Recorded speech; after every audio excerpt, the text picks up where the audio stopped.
Jeff. Hello, Soraya. How you doing? I'm doing all right. Are you excited for this week? I am super excited for this week. This is All going to be right. fun. I'm excited because we have guests and the topic. I'm excited about both, the guests that we're having and the topic. All right, so why don't you tell folks who our guests are?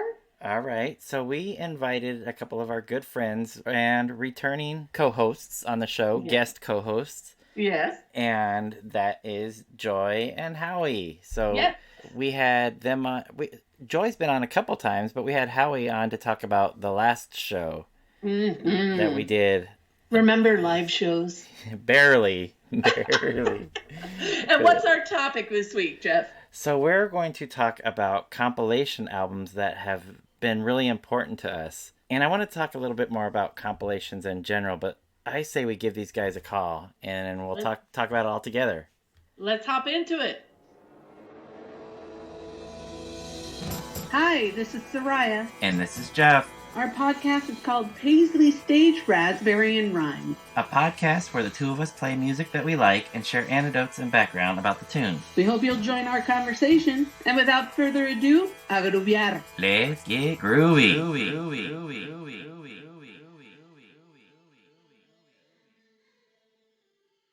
All right, time to call Howie and Joy. Woo!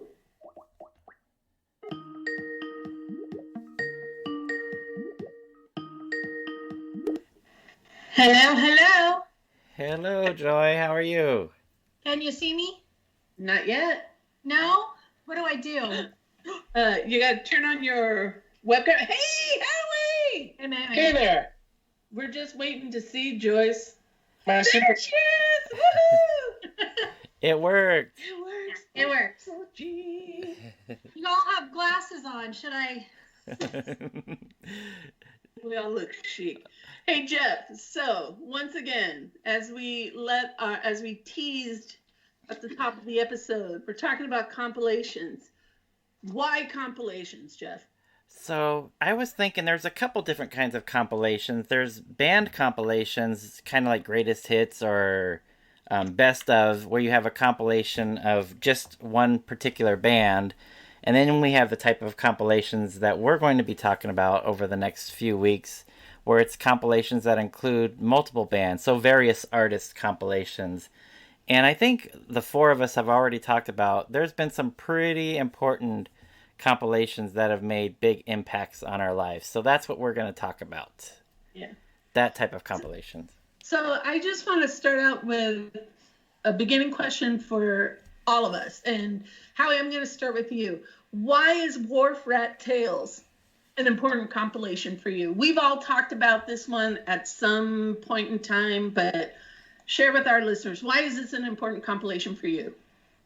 It's actually one of the first compilations I really was exposed to that I came across.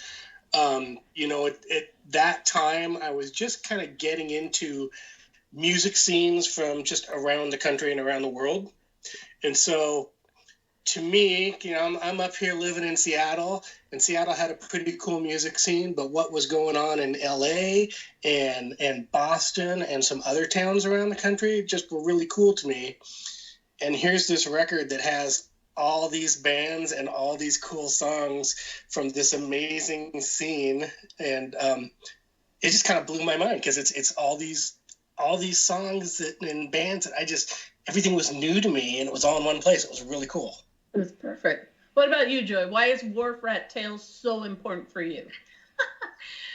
Okay, well, full disclosure, I was given this on vinyl, this and a Question single, in hopes of convincing me to go on a blind date with Tony Rugolo. Get out of here. Yeah. So that's a player move. That's a player move, by the way. Right. My latest single. And I'll give a shout out to Billy Glasser for that, because he was the go-between. But anyway, and so I listened to it, and just, it was so different than anything else I had heard.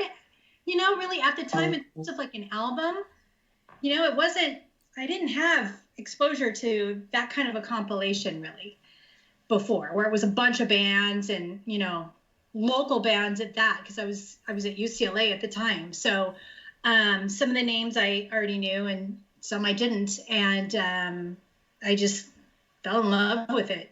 That vinyl's one of my prized possessions. I believe it. Shoot, man, and I love the story that goes with it. It's got history. Yeah. It has major history. I love it. Jeff, what about you? Why is WarfRat Tales so important? Well, it wasn't a dowry for me, but so for me, unlike some various artists' compilations, this one was cool because for the most part, each band had 2 songs, which I thought was kind of cool. So you could hear a little bit more about what the band was. On some various artists' compilation, you'll hear 1 song and you'll really like it and you'll go out and you'll buy the album, and that album is not like that song was. So it was like a poor representation. But this one I thought was kind of cool because, like I said, for the most part, each band had a couple songs with a few exceptions. But something about it had a very DIY sound to it, where the songs sounded like they were put together really well and well written, but the production just felt so warm to me that it was really inviting, and I felt like all these people could be my friends. It just had that kind of feel to it, and that's what I think that particular sound drew me in to this album. So that's pretty cool. For me, this was really just kind of a continuation of looking into bands and a scene that I was really interested in, kind of like what Howie was saying is, and then here's this little gift. Oh, by the way, and here's a bunch of different bands that all sound really cool and a bunch of songs that you can just do, get a little sample of and then go find more, But one of the interesting quotes that I found that was related to the CD, the WarfRat Tales Unabridged, that was later released on Avebury Records. I'm sure I'm butchering the name. Avebury. Bloody hell. There's the phone. You're going to have to edit that out. Let ring. But it was a quote that they used from Jason Faulkner, and they said, included in this are the original liner notes from Falling James, then liner notes from Gary Stewart, and Jason Faulkner, and then they put in parentheses, WarfRat Tales changed his life. Wow. Which I thought was amazing, because I go, in the discussions that the four of us had, certain records, certain compilations, certain songs were a game changer. And it's just really cool to hear that Jason Faulkner had a similar experience. I love it. Yeah, that's cool. I wasn't familiar with that. Yeah, I thought that was really cool. So we're going to go through and we're going to pick songs and tell why we picked the songs. I think for this particular album, Joy's probably our expert on this particular album, so we'll get the most information from her. But before we dive into it, I wanted to read the little excerpt that Falling James had written on the back of the LP, the vinyl LP. And he says, rock and roll is dead, dead, dead, or so I've heard, which is very sad. I'm sure because it's always 3 o'clock in the morning to some of us. And it gets very lonely up here. We can't sleep. The radio ain't fit company for the likes of us. So we had to make our own record. This is garage music, by the way. Raw, loud, real, and best of all, it's alive. Are you ready for WarfRat? Brand new bands. 9 brand new bands. 15 brand new songs. 15 brand new drugs. And the newest and best yet from that creeping horror factory, Los Angeles. I wish some of you out there would gracefully disabuse yourself of your quaint notions regarding LA bands. Most of you ain't even been here. There are upwards of 7 million people trying to live here. That's a lot of garages. What's more, we couldn't all sound the same if we even wanted to, which, by the way, we don't. Anything can happen in a garage. Rumors of rock and roll's untimely demise have been hopelessly exaggerated. We've been here all along. I'd love to tell you that what kind of music you'll hear in this record. I wish I could tell you that this is a punk, funk, junk, pop, heavy, metal, psychedelic, blues, art, damage, reggae, electronic, acoustic, happy, rockabilly, and or this and or that compilation, but I can't. And so that's what Falling James has to say about the record. Joy, did you have any information about how the record was put together? Yeah, I know a little bit. So it was recorded at the very first incarnation of Lyceum Sound, and that was named after the street Lyceum. And the house was, there was a house and then with a garage, and the garage had been converted into a practice studio. So Gary Stewart rented that house for the Last to practice. And so Vitas and Gary are very, very intertwined within, the creation of this. So basically what they did is they rented this garage and then they soundproofed it with a stinky piece of carpet that they resurrected from the Carpeteria dumpster. Wow. You guys remember Carpeteria? Yeah. Right. Yeah. And so to record it, they had this old Docor 2-reel 4-track machine, German sound machine, very, very primitive. Tony remembers going in and, they played everything live, and then the only thing they did is come back and he would overdub the vocals. But it was all done reel to reel, and yeah. And then later on, and because there's no mixing board there, so later on they did any of the mixing down at the Penn household. Michael Penn had mixing equipment in his bedroom. Wow. Yeah. And so they did some of that. And then, of course, later on, taking the old Docorder stuff down to Radio Tokyo. Oh, wow. And and then I guess Vitas was telling me that Ethan James was like, how did you even get the sound you got out of this machine? Wow. So, I mean, that's the recording atmosphere. Wow. I guess. Yeah, so that's basically how they did it.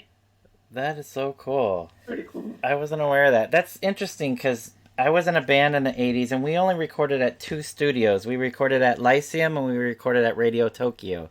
So our first album, the band was called White Glove Test. Our first album, Look, we recorded at Radio Tokyo. And the second one was in that garage in the backyard there. We recorded our album. Really? Yeah, but by then... was the carpet stinky on the walls? I don't remember that the carpet being stinky, but by then they had much more equipment than what you're talking about. So this must have been like the early primitive days because they had, I think, a full 16-track board and. Yeah, that came later. Okay. So this was all bands. As far as I know, all the bands recorded in that garage. Wow. on that 4-track. On that 4-track, so wow. On the Docorder. And then eventually Lyceum Sound moved, and but they got better equipment, and I think they only had like 3. I think Vitas and Tony both told me they only had like 3 microphones in there, and it was very, very primitive. Wow. That's hilarious. So I say let's go ahead and play some music. We decided to each pick a song and talk about why we picked it. Joy, did you want to start off with your pick? Yeah, if you don't mind, I want to just talk about all of their kind of contributions and then end with the song that I picked, if that's okay. Sure. So the way the question got involved with this was because when Tony was 17, he was the bass player in The Last.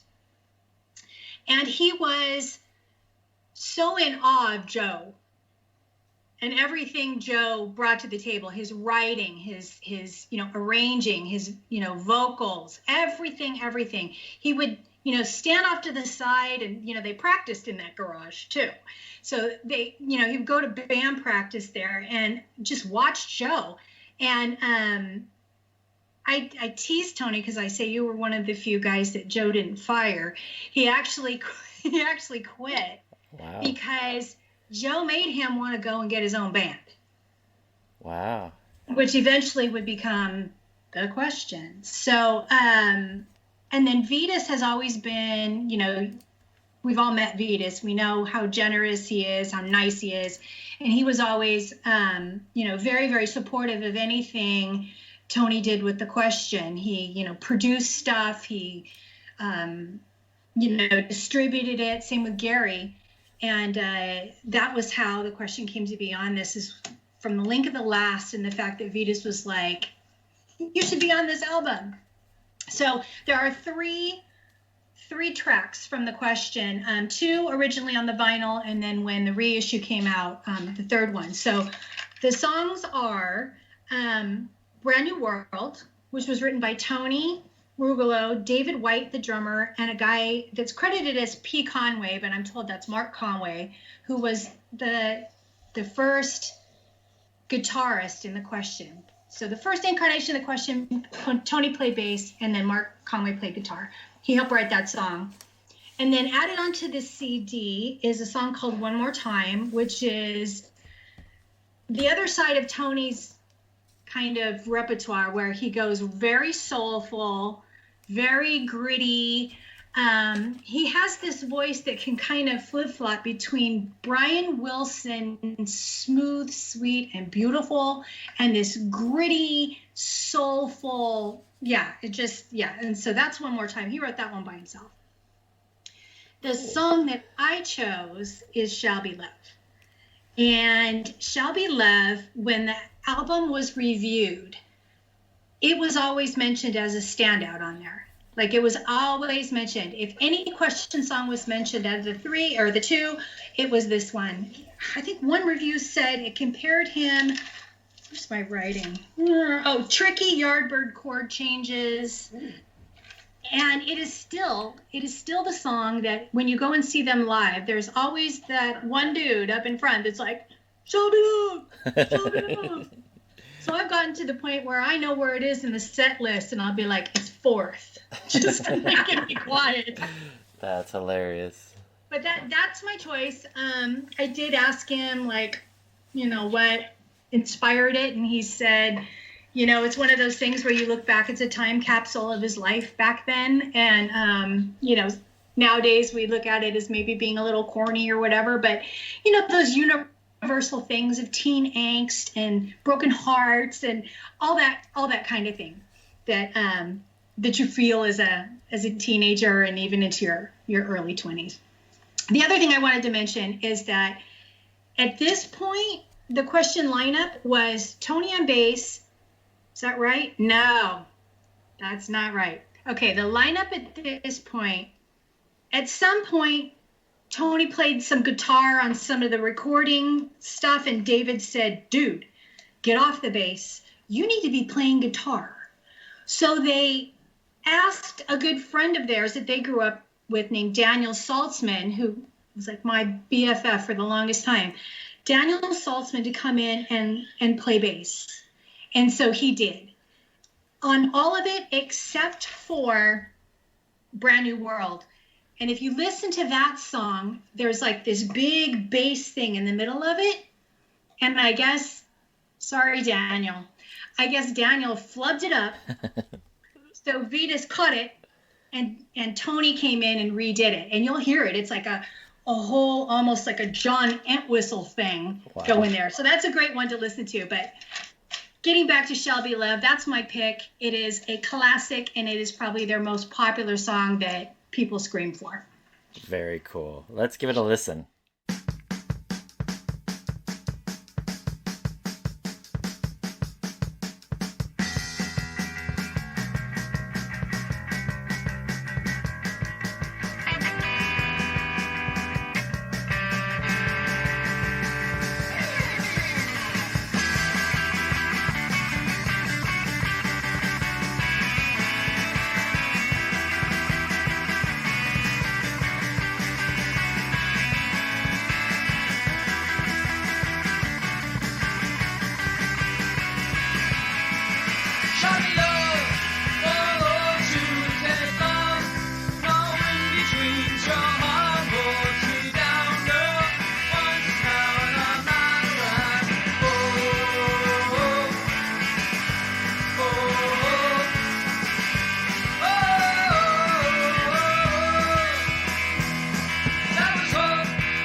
Yeah, that's a great one. So I just, to close out the question, they are working on a compilation of all of their stuff. Ooh. Demos. Yeah. The pandemic has really put the brakes on some of that. The only thing left to do really is to have Tony come in, and he's not happy with a couple of his vocals, and he's got to get that done. But then, that's pretty much it, and they're ready to go. Nice. So fantastic. Yeah. Hopefully, maybe we can do a show on that when that comes out. Yeah, for sure. Yeah, we'll definitely want to dig into that. So, Howie, you're up next. What song did you pick for us to listen to? So I picked I Look Around by Rain Parade. Ooh. And first of all, asking any of us to pick one song off this album is just downright mean. Yeah. But, agreed. It's I feel like we have to apologize to the people we didn't pick. Exactly. But, I love Rain Parade. This is really, so I don't have a great backstory or anything. I love the band. And I just, the versions on WarfRat are just, and this almost sounds silly, but they have this garage quality to them, of course. Is there anything more literal for a garage rock description than this album? And exactly, yeah. The sound on that song is just, it's got a certain raw quality to it. And I love Emergency Third Rail Power Trip. It's one of my favorite albums of all time. Okay. And you all know I was playing it today. Yes. But it's, it's more polished. It's got, and that kind of comes back to what you were saying earlier about Radio Tokyo and Lyceum. There's a different sound to both. And, the Third Rail versions are more polished and slicker production, but the WarfRat songs are just, there's a raw energy to it that I don't even really know how to quantify it. It's just, to describe it, it's just got a certain raw, youthful energy to it. And I love that song. It sounds like it could have come out in 1966. Yeah. That just meant everything to me, that sound, so. Very cool. I had a question for you, Howie. So the 3 songs that Rain Parade did that were on the WarfRat Tales, on the album, it's I Look Around and This Can't Be Today, right? And those are both on Emergency Third Rail Power Trip. I was mean in having you pick one song from the compilation. I got another mean question. Which versions do you prefer? The versions from this compilation or the the more polished versions from Emergency Third Rail Power Trip? I'll give you a different answer every time you ask me that. Fair enough. So, fair enough.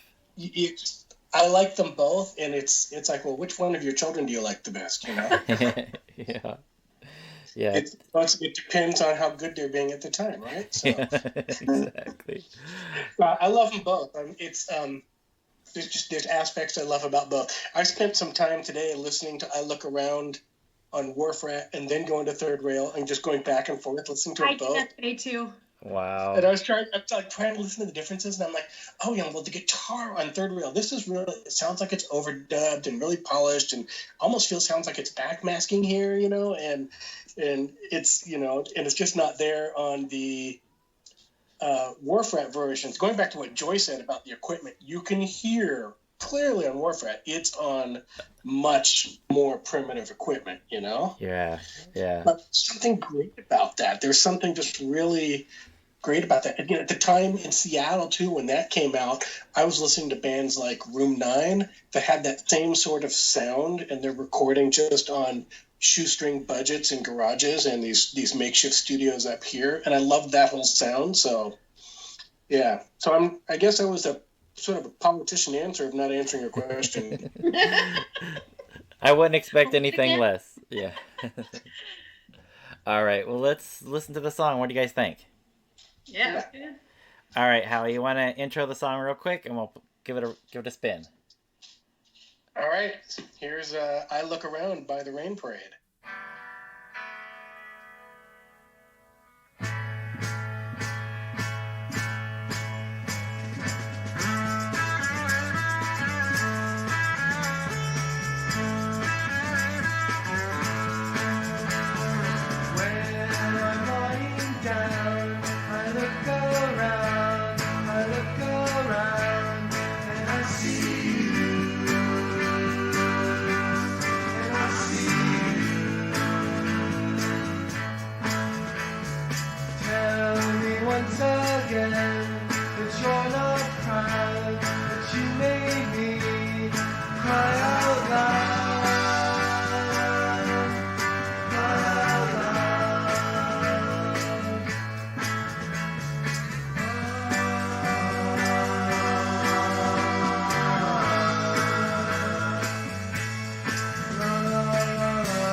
Great song, Howie.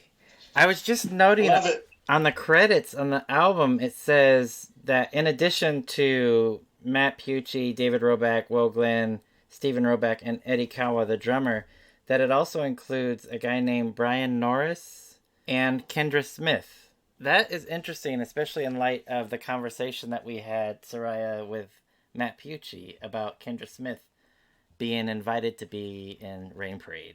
Yeah. So, awesome. Great track. Thanks for bringing that one, Howie. Jeff, you by far have the longest song No. pick for today's episode. No. Share with us your pick. Share with us your pick. I picked a 1-minute song. So I picked the namesake of the band 100 Flowers, the song 100 Flowers, which is the third song on the first side of the vinyl. 100 Flowers is basically the Urinal. So it's the three guys, John Tally Jones, Kevin Barrett, and Kel Johansson. Those guys make up the Urinals as well.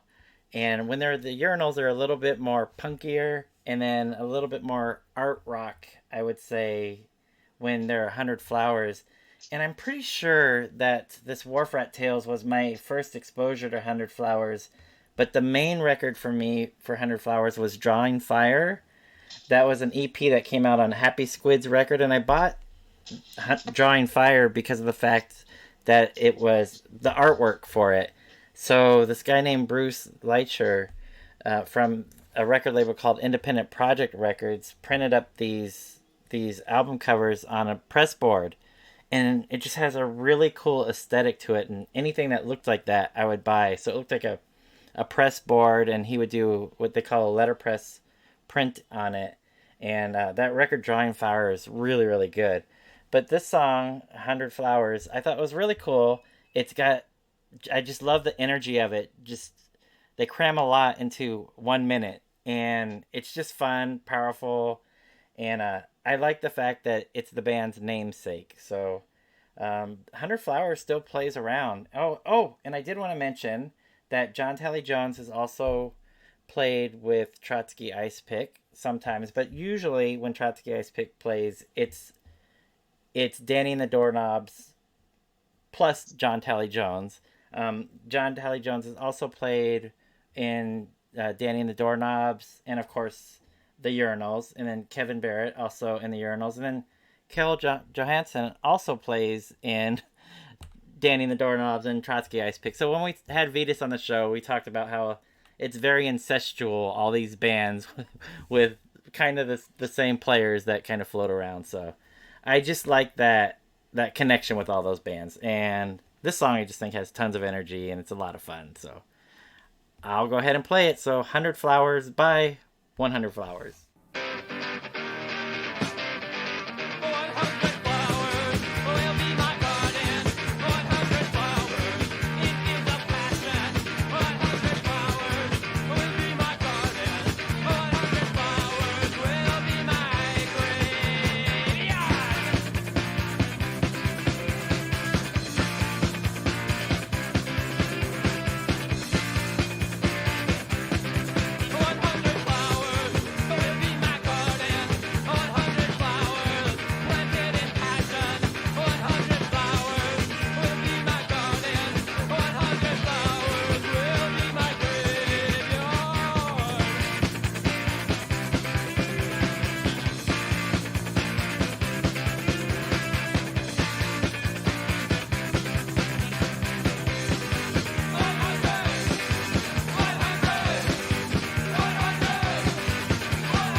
It's like one of those early SST records where they just hit it and quit it. They're just like, just get in, get out. And talking about getting to the chorus, right? Right. to quote one Michael Quercio, get to the fucking chorus. Right. So, and 100 flowers will be my garden, and then later he says 100 flowers will be my grave. Their debut record, titled 100 Flowers, has little flower icons on it, and sure enough, it's on a 10 by 10 grid, so you got 100 little flowers on there. So 100 flowers will be my garden, 100 flowers will be my grave, and 100 flowers will be my album cover. Too. So, all right, Soraya, what do you got for us? So, kind of piggybacking off of what everyone has said, and especially Howie, when you talk about the energy of this record is really kind of raw, and it's really pure energy. And for me, the band that I wanted to go with was Wednesday Week. Ooh.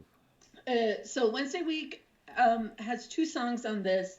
Boy, You Got Me Good, which, side note, the version on WarfRat Tales is a different one than what appears on What We Had.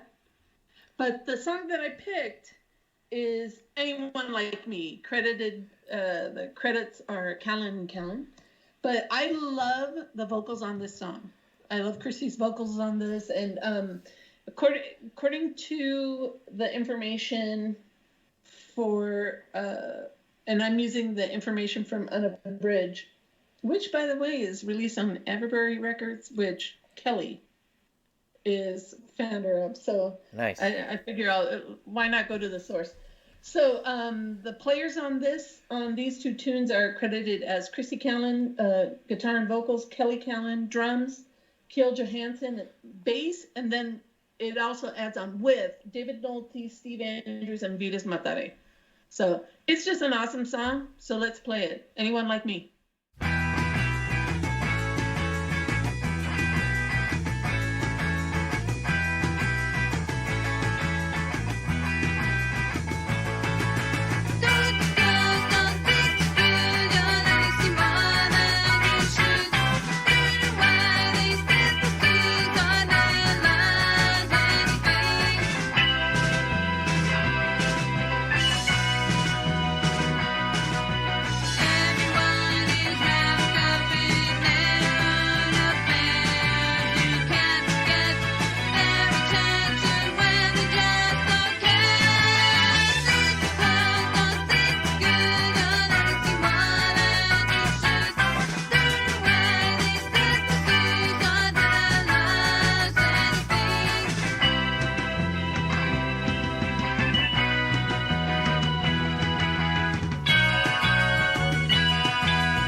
Tell me that's not a great track. And to think, now I have that vision of this 4-track, this, very old, reel to reel track, reel to reel. And the sounds that Vitas is able to get out of these bands, I mean, it's pretty amazing. Yeah. And thinking of Stinky Carpet, to soundproof the walls, but from Carpeteria's Dumpster. There you go. But I love this track. So we need so good, and you can obviously hear Vitas. 100%. Yeah. Yeah, and it's good to see Steve's name on there. Yes. Definitely absolutely. A friend of the David show. Salty, yeah, totally. Oh yes, of course. Another friend of the show. Yeah. We definitely need to dig more into Wednesday Week. That is for sure. 100%. They're such a great band. Fantastic. So there's 4 other bands that we did not play from this record, and just looking through the credits, one of which is, I read that little clip from Falling James, his band, The Leaving Trains, which on this recording, Tom Hofer is playing bass, and Tom plays in Danny and the Doorknob, so there's that connection there. Earwigs are another band on here. Also, The Point was another band that we didn't play any songs from, and Hector and the Clock Watchers, and David Nolte is the bass player in there. So again, interwoven, and then somehow we slipped and did not play anything by The Last. So The Last is also. And you're also to Damascus. Oh yeah, I mean, people need to go and get.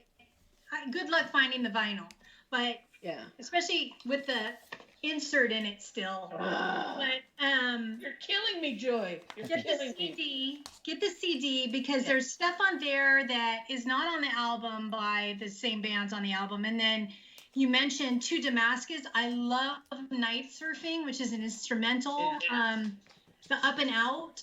They're so good. Oh my gosh, yeah, it's just a really good. You gotta get the CD. Yeah, and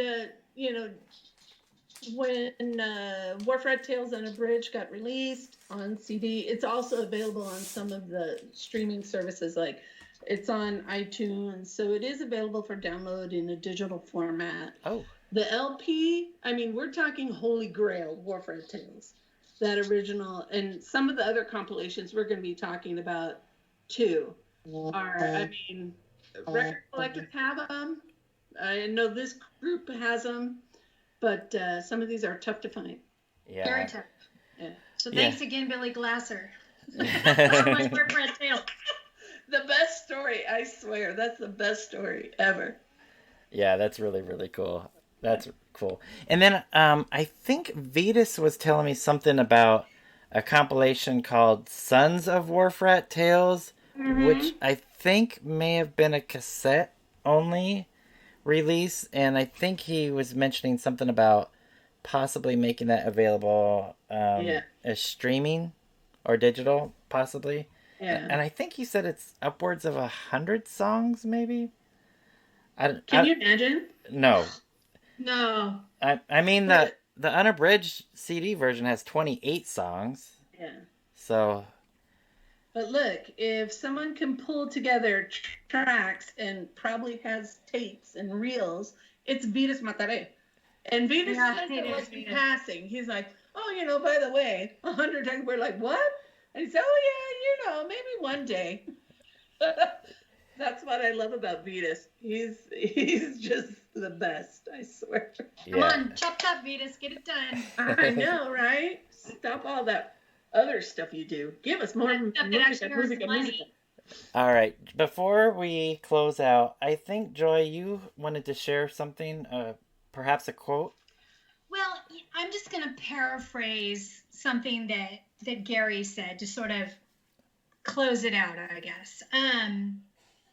He called WarfRat Tales a gathering of friends who each other borrowed, gave back, gigged with, and they were like, hey, it was hard to find members back then. And those that still remain are still friends, and many are still slogging it out today after their day jobs, still playing, and for which that we should all be grateful. Oh, I love that. I hadn't heard that quote. I love that.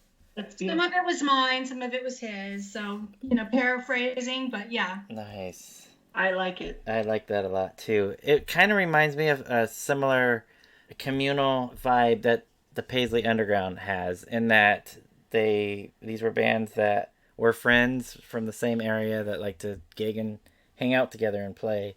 So it sounded like a definite scene that these bands had all together. 100%.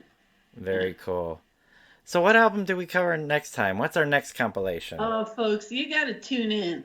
Next one, Radio Tokyo Tapes. Yes, I can't wait to hear it. So this same crew, so. So Howie, Joy, you'll come back for us next week?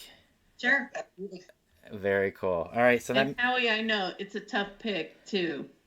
where you got to pick a song. But I shared my favorite compilation albums with you recently, and you know, Radio Tokyo was number one on the list for me. So that's why I can't wait for this next episode. So thanks, Joy and Howie, for joining us today and for continuing to enjoy musica, and join us for the next one. Jeff, asking. What else can we say? Gente a grubiar. Groove on, Paisley people. Joy, Bye. Bye-bye.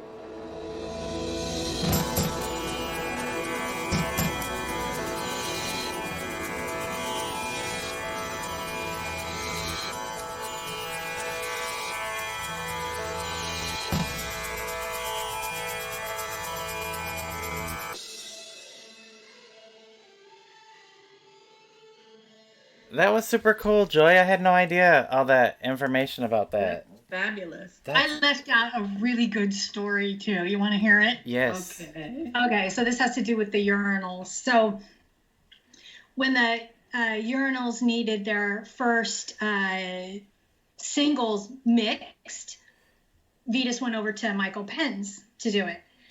And they were working on it, and all of a sudden there was all this noise, and they had to interrupt, their work to go see what it was. And so Michael and Vetus went over to the window in Michael's bedroom and looked out, and there was like a war movie, homemade war movie being filmed.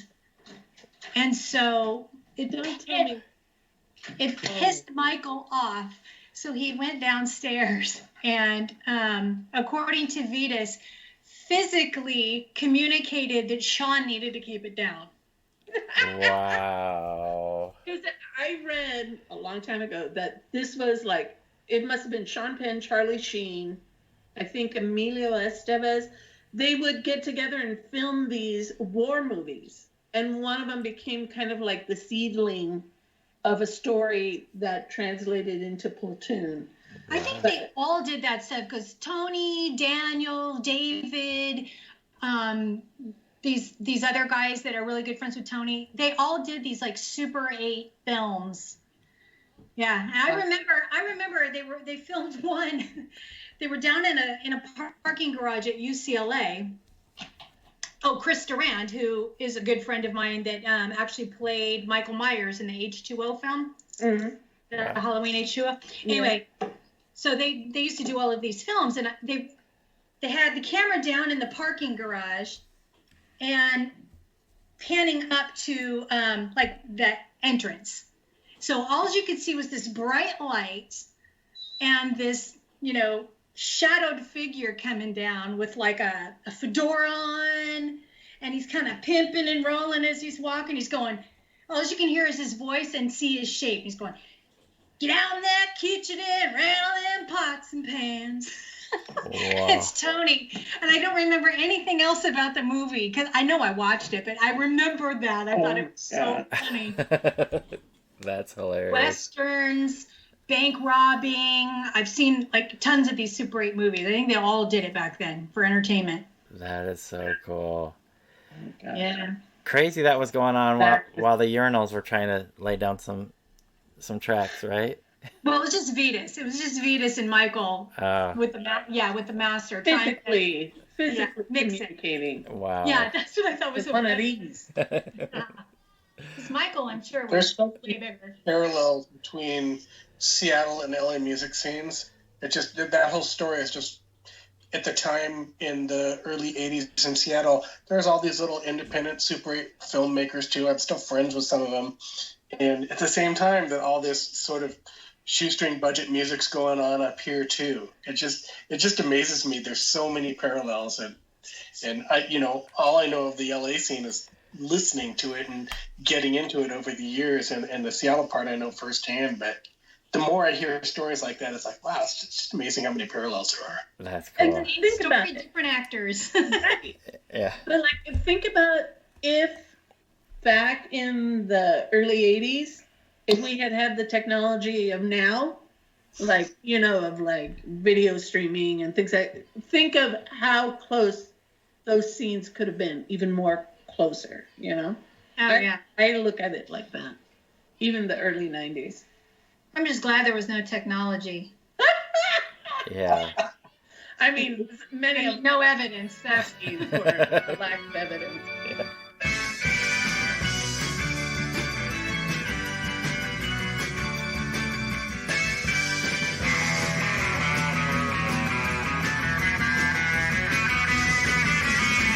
The first embrace your son came dancing from your dream as you lay still upon your bed and somewhere out of reach. All day, all in a line, and you do what you wanted, but you knew you every time. And in a cloudy dream again upon your soul, a chill embrace and go to your eyes and night your vision stole. All the days passed in the night. You do what you wanted, but you hadn't got the time. You hadn't got the time. Oh, in the days ago the light, they'll catch you in your nightmares, embrace you in your pride, and hold you when you try to run.